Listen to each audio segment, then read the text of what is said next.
आता 35शी नंतर साधारणपणे बघायला गेलं तर 35 ते 45 ह्या वयोगटामध्ये कधी-कधी आपण अर्ली मेनोपॉजचे आपल्याला सिम्प्टम्स दिसायला लागतात.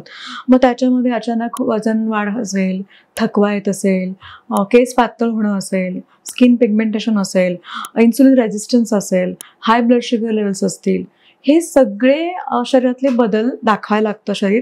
आणि मग त्याचा परिणाम असा होतो की मूवमेंट कमी होतीये, कशातच मन लागत नाहीये, खूप चिडचिड होतीये आणि मग फूडकडे परत एकदा खूप क्रेविंग व्हायला लागतात.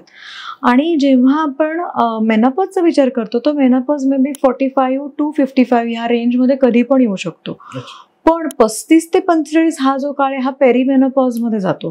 पेरिमेनोपॉज म्हणजे सुरुवात सिम्प्टम्स आहेत. कोणाला अचानक खूप गरम होतं, झोपेत जाग येते, दरदरून घाम फुटतो, हातापायांची खूप आग होते, हॉट फ्लॅशेस येतात. तर हे सगळं दिसत असतं, पण समोरच्या माणसाला जाणवत नाही, कारण का त्याला असं वाटतं की काय आहे, म्हणजे हे असं वेगळं काय घडतंय हिच्या शरीरामध्ये. तर आम्हाला असं वाटतं की प्रत्येक स्त्रीनी हे सगळे होणारे चेंजेस बघणं, ऑब्झर्व करणं हे गरजेचं आहे. आणि मग त्याच्यावर काही उपाययोजना करता येतील तर त्याचा विचार केला गेला पाहिजे.